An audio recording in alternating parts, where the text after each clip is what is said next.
Hi, for those who are clicking in on the first time, this is a Hero's Journey with Dr. D, here to encourage, to inspire, to motivate, and educate, helping you get beyond your first move and creating a better mindset today. If you find any value in this content, go ahead.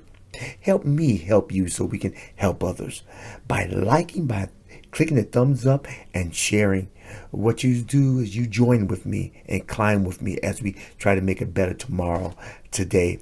And currently what we do, we upload a fresh video every week, once a week, and we do a live stream on Wednesdays and a replay with a live chat on Thursday. And also you can click down below and we cover all the major podcasts, and click the link and find your podcast so you can listen while you drive to and from work. Now enjoy the video. I need to know something. All right, but tonight, you know what it is? You know what it is. Tonight is. It's not the recap. It's not the preview. It's the recap, y'all. It's a recap. It's a recap, the update, as well as the Q&A. I need to decrease this thing. Okay, is this on me? It's the recap. It's a recap, the update, and the Q&A. What I am doing, I'm doing a recap of the current video. The current video that I did that is called Think About What You're Thinking. Good. Think about what you're thinking. So let's get into it. So if you're thinking about the video I did, let's talk about thinking about what you're thinking about. Kind of carries over from how to deal with negative thoughts. It's come to my understanding that a lot of individuals really don't think about what they're thinking about at all. They allow things to come in and actually they supplant your own thought processes, and usually we live around the program. And unfortunately, the program is not the program that we created. It's a program that's been engineered by our caregivers. Some with good intent and some with malicious intent. And then some have been raised with great intent, but the media and society within itself has taken over the role of the new program. It comes a time in your life where you realize that you leave your parents' house and you actually learn. You learn the good. You eat the meat and you spit out the bones. Especially if you get teeth. You eat the meat and you spit out the bones, and then you assess. Your cognitive skills should be on point to a certain extent, and then you assess and you research for your own. I read in this good book, my favorite book of all time. It says you need to study show yourself approved unto God, so you can be a workman, need not be ashamed, and rightly divide the word of truth. Because if you don't divide the word of truth, I promise you, somebody else will divide the words and submit it to you as a truth. But it could be fake news because you haven't studied. And you know, half the people don't want to study, they don't want to read, they don't want to learn for themselves. They want to get everything fed to them without much effort at all. So therefore, you are privy to all the information that's coming in, and this time, like no other, we have no excuse not to know, unless we just can't read. But then, unless we can't hear, because even if you can't read, you can get an audiobook, or not only audiobook, you can get a scan and can read for you. So we have more access to information than any other culture or generation that the world has ever known. So I implore everybody to study for yourself and get the information so you can prepare yourself to the best version of yourself. So what I talked about generally is I talked about the present, past, and the future. We often live in a state of present. We live in our present right now. Right now I'm in my present. 5 seconds ago was my past. So I perpetually go further and further into a future. But the question is the future that we create, or is the future that we're programmed to submit to? So the present that we're in, for the most part, a lot of people are reliving it again and again. Hear me when I say, I'm not talking about anything metaphysical. I'm I'm just saying that we actually do things so automatic. If you went back and did a review of your life, you'll look at, man, I did the exact same thing that week, and that week. And this is after you get out the military. This is after you retire from a 9 to 5. But you've been doing something, you've been ingrained to do something so automatically for so long. You forgot you kind of lost yourself in the identity of the culture, whether it's the company, whether it's the military, whether even relationship. But it's what you make it. It's how you consciously do things instead of doing things automatically. If you go back into your childhood, understand that repetition is how we are ingrained to learn things so we can automatically do it. That's why when you play ball, what's the reason why you go to practice? A person goes to basketball practice, football practice, tennis, whatever. It's so they can practice. They can, so muscle memory. So you can automatically do things. After a while, when your body has done things so long, then it becomes an automatic reaction. When you've done so many drills, it becomes an automatic reaction. So you don't have to put as much. You have to put.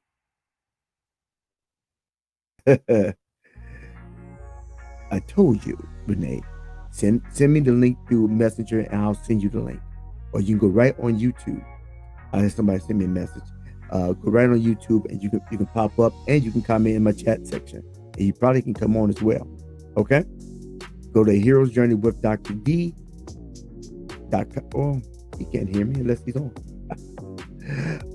But let me finish this train of thought. If a lot of things are automatic, all the things are automatic because we're trained to do things automatic. And if you really think about it, are we really trained for our benefit, or are we trained for the people that we're working for, or the authority that we're submitting to? And let me see, either. Yeah, so you're trained for something like that. You're trained for things automatically. And research has shown that by the age of 35, we're already conditioned to do something in an automatic fashion. That means you start to work in an unconscious pattern of things that you've been trained to do for 35 years. And then things become automatic. You get to go to work, you exercise, do such and such, you cook, or that everything's automatic. But I challenge everybody to go against the automatic, especially if it's the automatic that you don't like, or you find yourself doing it over and over again and wondering, where's my life went?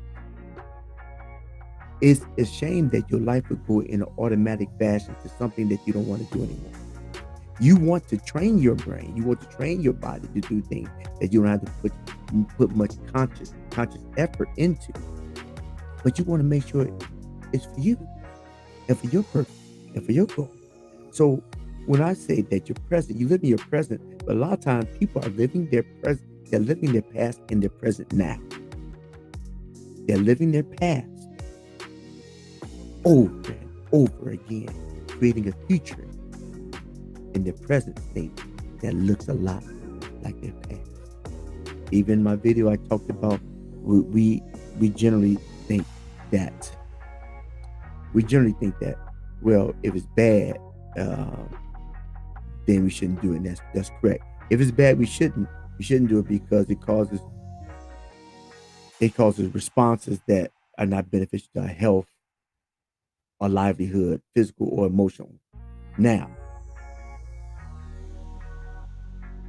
also, it's not just the bad stuff, even the good stuff, because sometimes you can relish in you can bask in the conquest of your youth or 20 years ago, and you can stay there and never make something for your future. And I said that some people stay in their past, in their present, creating a future that looks just like their past, instead of taking time and writing goals of a future that they want. See, I believe you can create the future that you want, but it has to be on you. You have to want it. You have to consciously take an effort. It's a discipline factor. You have to keep on doing it before it becomes automatic. You have to tell your body, tell your spirit, tell your soul that, hey, we're doing this based on what you want. I believe God writes on the imagination of everybody so we can create the future. Because so He can plant a purpose within our minds so we can create it before it happens. And then when we create it, we walk into it. We reverse engineer. We see it, then we become it. We see it, and then we in our head, and then we backwards. Then we become it. So that's what I talked about. So I encourage everybody else to, if you have not seen the video, go back to the video and look at that. Look at the video. Give me comments. Put comments and then share the information. So I think it's good information. And that's my wrap up. My wrap up. Now my update will be, I probably will continue this information. I would like for anybody to put in the chat or in the comment after this, or on the replay, put in the comment material that's in line with emotional regulation and stabilizing your mind that you would like to for me to do or to explain, or even some of the material that I may already have done. Maybe you'd like for me to break it down a little bit more. I'm not against that. I just need the interaction within. You put the interaction within the comment section. It helps out the channel. It helps the algorithm. It reaches out. It shows its activity there. So that's why I say, just share, comment, give me thumbs up. Even after the live, you give me thumbs up in the chat right now, but you give me thumbs up after the live when you review this, and it helps the algorithm. It helps me reach out, so I can help. So you help me help you, so we can help others. So my update is on the line of stabilization of emotional well-being, and still trying to figure out the exact title, but I'll keep you posted. That's my update. Now, I will put up. At first, I'm looking to see if I have any. I'm gonna have to see if I have any audio chats. Now I'll play on air, and then I'll go to the chat line, and then if anybody needs, then the people who already have the link, go ahead and put yourself into the put you in the back room, and then I'll open up the Q&A, and then we have discussion. But I have individuals just try and get on. So let's see what's going on with this. So I can get them on. Okay, I sent you a message on Instagram. I told him to send me a message on Facebook. We live everybody else's future. We live everybody else's plan. You know, you work a job, they give you a program. You do the program. And if you do it long enough, it becomes automatic. So they don't really have to supervise you anymore because you've already been programmed. Like if you was a computer programmer, or if you was like UPS driver, or it's automatic things you do automatically because you've been doing it so long. They're on you at first because they're trying to make sure that you get their program. And once you get their program, same as elementary school, and high school, and college, they give you homework. The repetition gets so it can get stuck in your subconscious. So if it's in your unconscious, then you're not consciously thinking about it anymore. You automatic, your mind and body work together, so your body automatically moves stuff that you don't have to put that much energy. Same reason why people do multitask. People multitask like stuff that doesn't matter because they don't have to think that much about it. Yeah. You don't have to be conscious to do stuff that's automatic. Like your routes when you do Uber or Lyft, it's just automatic. Something's automatic. I'm going such and such. Okay. You don't have to look at MapQuest or Google. Some place you know exactly where to go now. And sometimes you drive that location and you ain't got nobody in the car. You say, oh snap, I ain't going there. It's like you stuck in the past, reliving the past in the present. Have you ever? I've done that before. You drove somewhere and said, oh snap, today ain't Saturday, today ain't Monday. But it's so the routine is so engineered in me, so I just did it. And I've been doing it so long, so it became, I didn't even think about it. Get up, brush your teeth, go to the bathroom, eat something, go outside, get in the car and drive. Automatically. Oh, and a perfect example is paper route. Maybe the paper route after you gave me paper route. After a while, I can go in and be half asleep. Monday, Tuesday, Monday, Tuesday, flip, flip, flip, flip, flip, flip, flip, flip, flip, flip, flip, flip. 30, 40 minutes, I'm done. Yeah, I remember those days. Yeah, yeah, yeah. Monday, Tuesday, like was a competition. How fast I can go. Yeah, how fast you go Monday and Tuesday, and then me and Delisa started doing the Then we split up the Sunday, so that helped. We split up the Sunday. But so Monday, Tuesday, bam, bam, bam, bam, bam, and it is automatic. I knew the routine. Be half sleep, turn around, flip, half sleep, dark outside. Then you get home, jump right in bed. So as I study more of the stuff, I realized, oh snap, I got to change the paradigm, and all the paradigm is the program. Because we all been programmed. Our parents are programmed, society's programmed, situations are programmed us. But then I guess the goal is to realize that you've been programmed. Neo had to realize he was in the matrix. Mm. Yeah, I ain't the matrix, no. Neo, it's a dream. Ain't no dream. I was dreaming about Morpheus. He can't be real. It just said you had to be woke. And they woke him up and said, this is the real world. The real world. And he didn't know. Because it's so routine. And it's easy to stay. It's really easy to stay stuck in the matrix. Remember old boy, he ate that steak? He said, I know it ain't real. But ignorance is bliss. Remember the matrix? He said, but he said, but ignorance is bliss.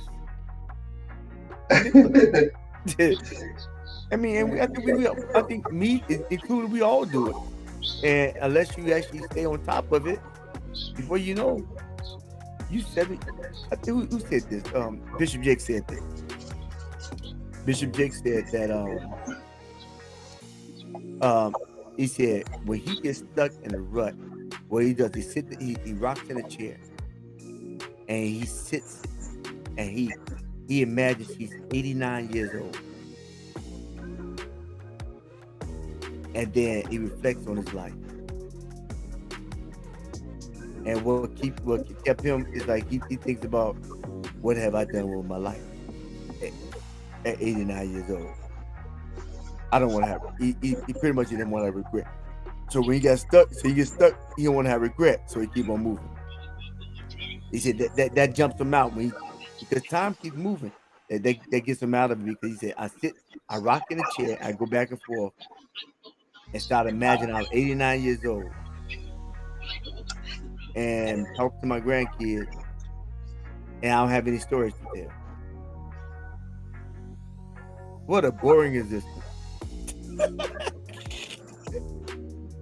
And that was TD Jakes. Yeah, he said boring existence, but he said that's what he did. That's what he does when he, early, he think about not doing something, or not going for something. He's like, okay. He sit in a chair, he rocks, and he starts thinking about, what would I? He said, oh man, what did I do? The regret. I took my first video I did. I said, it was called No Regret. It's like, if not now, then when? If not me, then who? I'm tripping. Need to do something. Time ain't waiting for me. It's still moving. So I think the only person you only become really successful if you're okay with failing a lot. So if you're okay with failing a lot, yeah. Oh, well, I have a lot of success coming my way. Then that's right. If you're not afraid to fail, then you're not afraid to learn. If you're not afraid to fail, you're not afraid to learn. But when you're afraid to fail, then you won't ever do anything. I ain't gonna do that. No, I don't know. No. Netflix marathon on tonight. I stay home.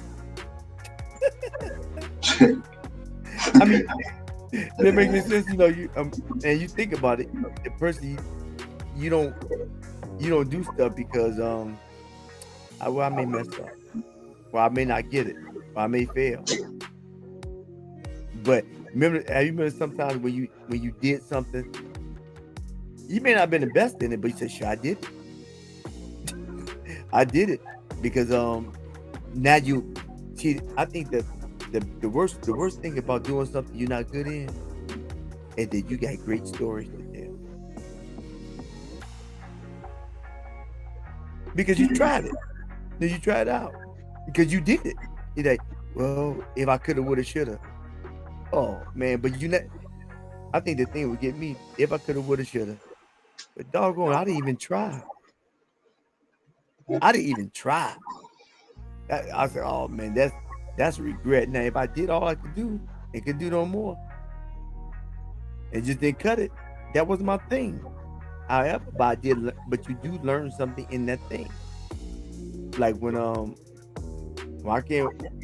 played football at A&T, I tried out. It was like 300. I may be exaggerating, but it was a lot of people that came out, and he didn't cut nobody, but he straight weeded you out though by running. He weeded you. Oh, he weeded you out. So it's like what, 125 left. He ran you. But I prepared that summer though. I had a list of what to do, and it was the heat wave then. It's like I was running at 12 midnight because it was 101 degrees in Chicago. And it was 95. It's 95 at midnight. It just didn't have no sun. Wow. And still we got to practice. I about died. But I was in shape though. I was in shape, but I will never have. I thought about quitting too. I thought I quit. My best friend said, "Man, don't quit." And the coaches asked me to come in the office. Then they let me go because they look at the money. They was looking at the money after the first year. Because after spring ball, I guess they have to evaluate how much money they giving out. Because they have to get this. Well, no, they don't have an endless supply of money. They said, no, we ain't giving this to him. They said we gotta let me go.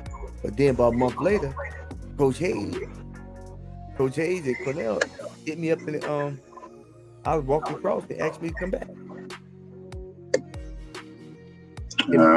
Chicago, we need running back.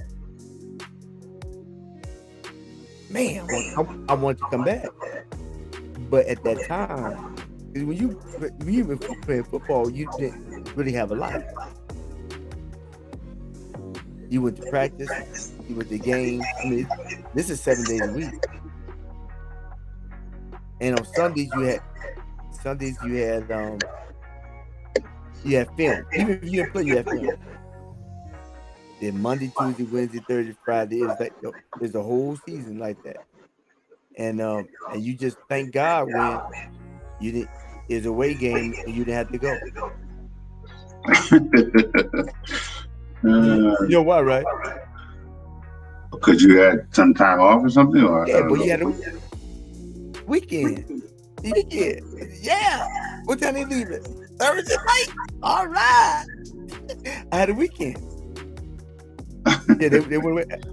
You really don't have a weekend. You don't have during football season. It really was a job. I mean, unless it's still a job. It was still a job.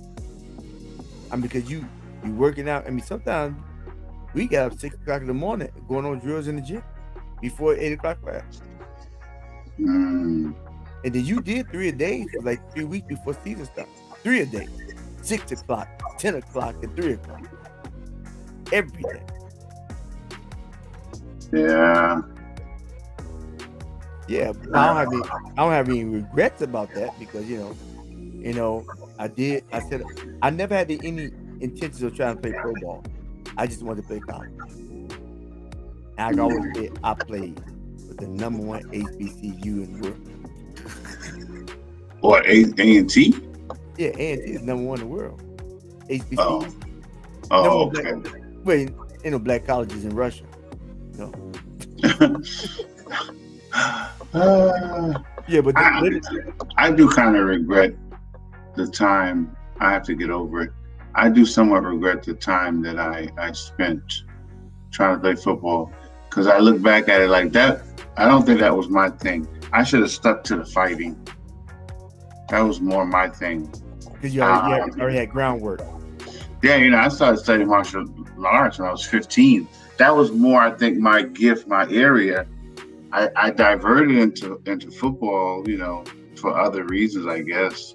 But looking back at it, I think that the time would have been better served if I just kind of stuck to what was more, me in a sense. Yeah, but how long did you do the football though? Did I try? Yeah. I don't know, like 10 years or something. Couldn't you did both? Huh? Couldn't you did both? Maybe not.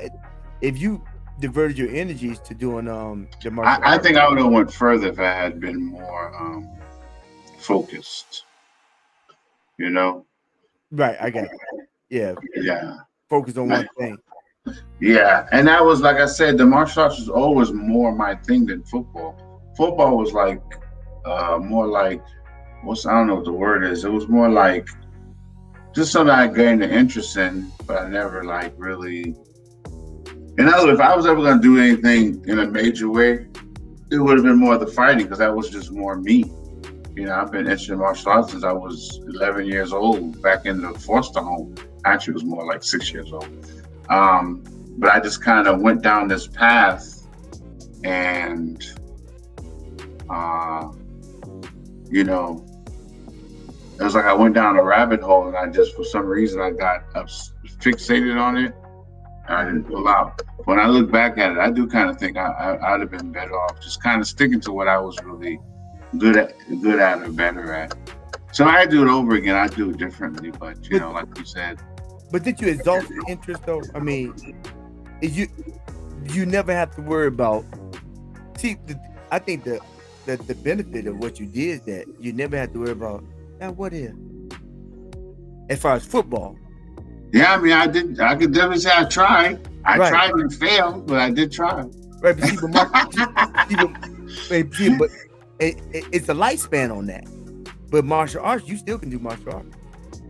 Yeah, that's true, and I still want to study. My sensei would always say, you study true martial arts, you're gonna study it until you probably the rest of your life, which I can see doing, yeah. But just looking back at it, yeah, sometimes I'm like, I can kind of see where I might have. You may probably cut it off like 5-6 years, but I think I shouldn't have done it at all. Okay. I just think it was a rabbit hole that I went down. Like you, didn't you play in Pop Warner or high school or? I played in high school. I played my junior and senior year. I never played in Pop Warner. I didn't play football until high school. And if I played, and the biggest learning curve. I mean, I was like very it's the learning curve. I focused on my body, but lots of I didn't know. If I had for one more year, just to learn like the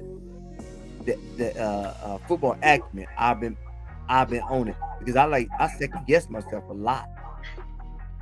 Yeah, I mean, so just imagine me. Yeah, I know, totally know what you mean. Because when I was out there, it was just so much I did not know.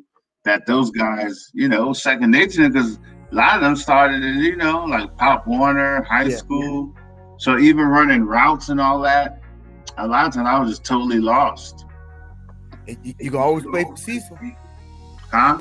You mean I tried to play that team with Cecil? No, but Cecil got they do a semi-pro team. They got championship. The High Point somebody. I see him on Facebook. He got a couple of runs. Oh, what now? Now. Well, back then, remember I was on that team. Remember I was on that what was it? Greensboro. What was it? Greensboro Heat, because I was on it too.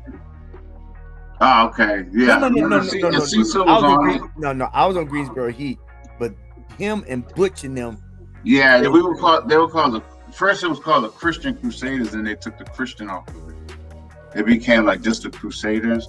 I was on that team, but I'm just saying, when I look back at it, um, if I had to do it over again, I wouldn't have done it.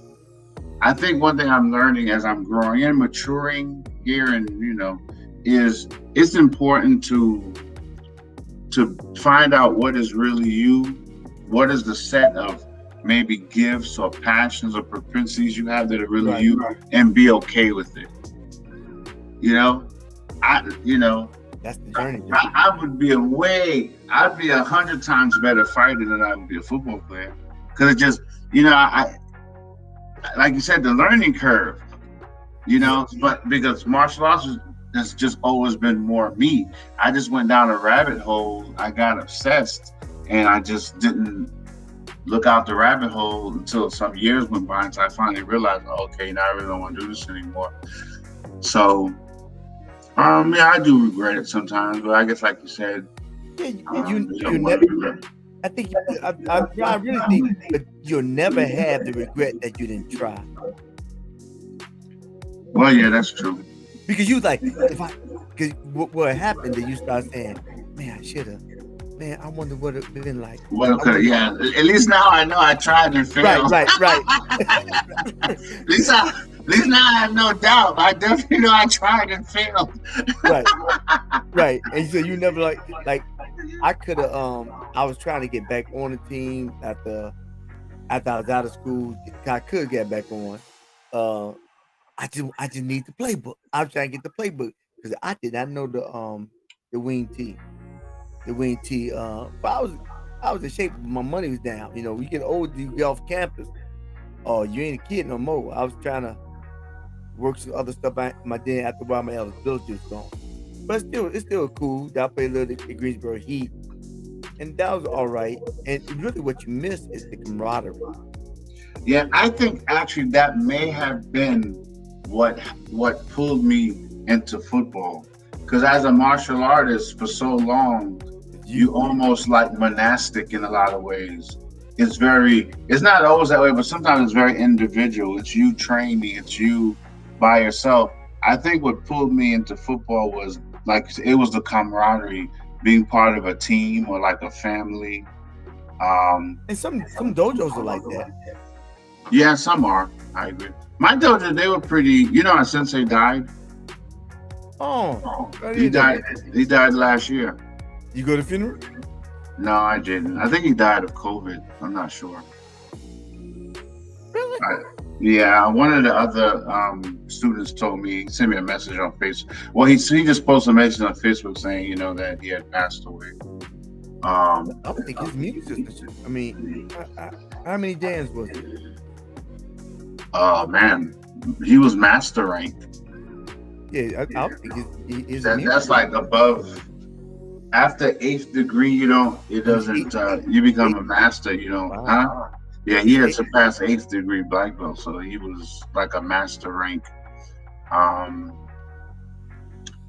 But so yeah, that dojo, it actually was somewhat. I don't know. I'm not even sure what got on. Some just got on me. I just wanted to play football. So anyway, I said all that to say, yeah. So, but I tried and failed. So maybe you're right in one way. That at least I know. I'm not like, oh, maybe I would have. But looking back at it though, if I had to do it over, yeah. If I had put all that energy and effort into the martial arts, I probably could have done something substantial. Instead of splitting my energies with two things, because at the time I was trying to play football and fight professionally. I think if I had dropped the football completely and totally focused on, I actually think I probably could have went pro. You talk about MMA? Yeah, that, boxing, kickboxing. I could have done MMA actually. Well, what? I remember I went to your fight. Yeah, I remember you went to one. You went to your first fight. At my one amateur boxing fight. Yeah, sure did. I remember that. Yeah, you were there in my one amateur boxing fight. I remember that. Yeah, took a That was picture with him. classic. Huh? You took a picture with the guy that beat you down.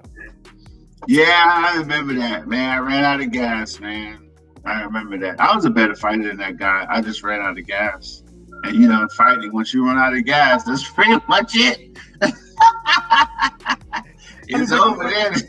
but you know, after that, after the football stint, you could have just, and I guess you did.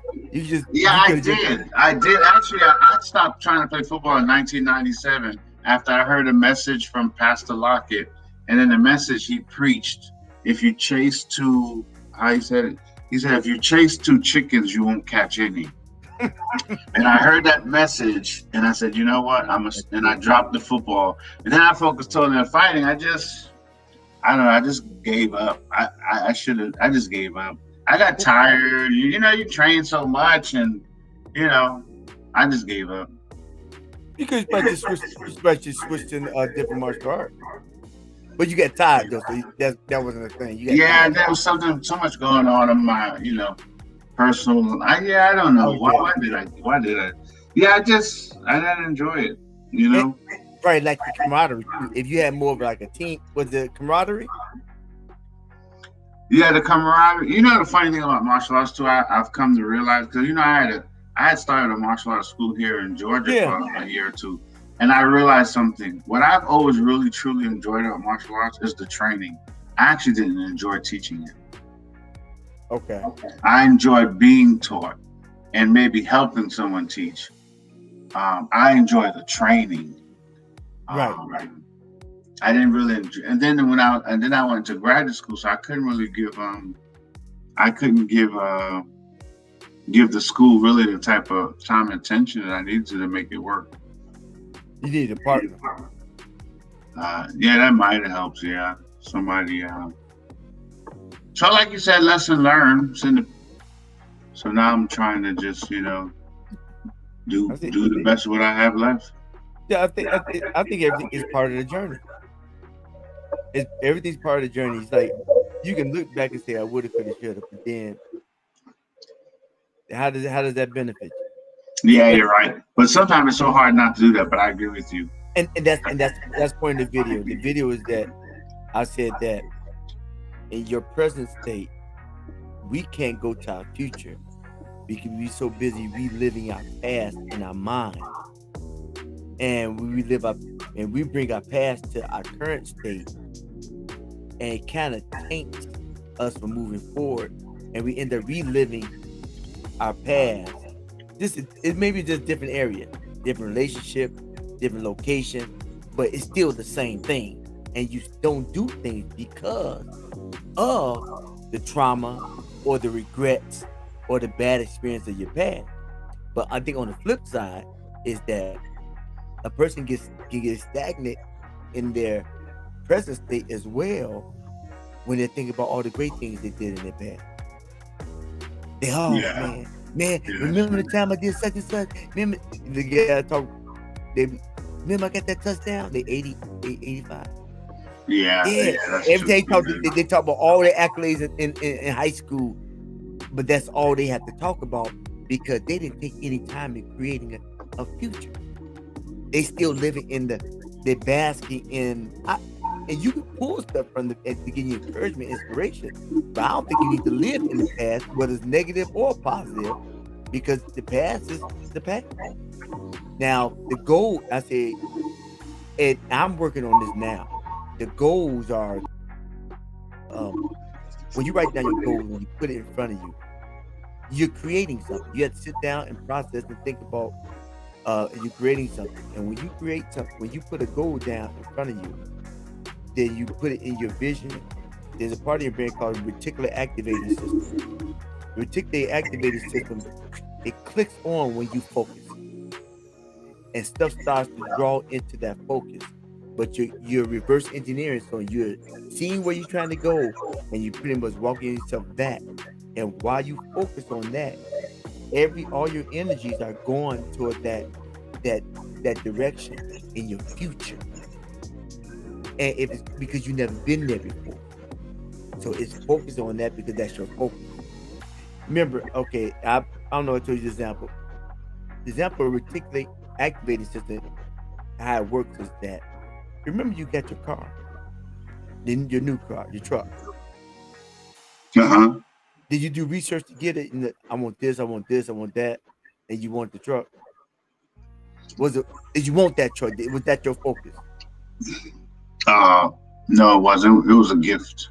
Oh, okay. Forget that one. What about the other car? That's a blessing. But what about The, what about the car you bought? Uh, the one before, Yeah, um, I would probably, you actually search for, you study, or you look for a good cost yeah, or what? yeah. When I went to CarMax, I bought that Ford Focus. Yeah. Okay, after you after you get that fourth, yeah, I mean focus.